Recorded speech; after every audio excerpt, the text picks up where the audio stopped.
Incident हुआ था उसके सीबीआई के जांच के आदेश कर दिए हैं और साफ साफ कहा है कि पूरा डॉक्यूमेंट को सीबीआई को हैंड ओवर किया जाएगा। ये जो सीबीआई को जांच दी गई है कलकत्ते के मेडिकल कॉलेज के मामले की, और सीबीआई ने वहां पहुंच करके केस को अपने हाथ में ले भी लिया है।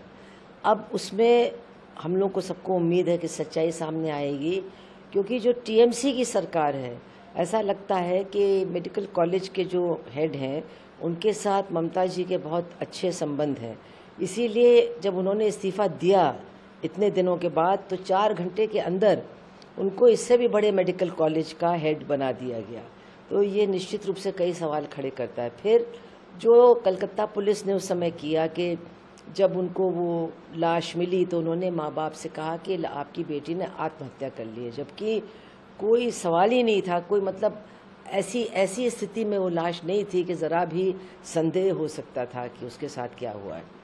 फिर तीसरी बात ये है कि जो वो एरिया है, तुरंत उसमें पेंटिंग और रिपेयरिंग का काम शुरू हो गया है। तो क्यों, आखिर जब इतने दिन पेंटिंग और रिपेयरिंग नहीं हुई तो इस घटना के बाद क्यों हो रही है? क्या तथ्यों को छुपाया जा रहा है? तो जो वहाँ की सरकार है पूरी तरह से सवालों के घेरे में है, और इसीलिए वो जूनियर डॉक्टर्स की हड़ताल अभी तक चल रही है, जिससे मरीज़ भी काफ़ी परेशान है। लेकिन उनके साथ तमाम नागरिक भी जुड़े हुए हैं, लेफ़्ट के तमाम लोग हैं, students federation of India, DYFI सब हैं, और वो सब कह रहे हैं कि जब तक हमको पूरी तरह से हम आश्वस्त नहीं हो जाएंगे कि इसमें न्याय होने जा रहा, तब तक हम हटने वाले नहीं हैं।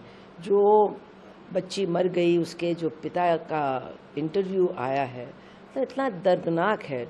तो ये हमारे देश में बलात्कार करने वालों के साथ क्यों नरमी दिखाई जाती है? अभी आप देखिए, राम रहीम को भी पैरोल पे छोड़ दिया है और आसाराम को भी पैरोल पर छोड़ दिया गया है। अभी तक तो वहाँ की सरकार नहीं दे रही थी उनको पैरोल, कांग्रेस की भी बीच में थी, लेकिन अब जब बीजेपी की सरकार आई है तो उनको भी पैरोल दे दिया गया है। तो ये क्यों सरकारें अपने अपने बलात्कारियों के साथ नरमी बरतती हैं? ये एक बहुत बड़ा महिलाओं के लिए सवाल है। रहे हैं कि जो सीबीआई जांच का आदेश हुआ है उस पर कि हम चाहते हैं कि स्वास्थ्य मंत्री और मुख्यमंत्री इस्तीफा दें। अब देखिए, इस्तीफ़ा देने की मांग तो बहुत लोग कर रहे हैं और होना भी चाहिए, लेकिन इस देश का जो रेल मंत्री है वो इस्तीफ़ा क्यों नहीं देता है, जबकि हर हफ्ते एक रेल की दुर्घटना होती है। और वो तो कभी उन्होंने ये कहा भी नहीं, झूठे ही सही, कि मैं इस्तीफ़ा देने के लिए तैयार हूँ या मेरी जिम्मेदारी है। तो दूसरी पार्टी के नेताओं का इस्तीफ़ा मांगना और अपनी पार्टी के नेताओं पर पर्दा डालना, ये बात लोगों को अब समझ में नहीं आती है।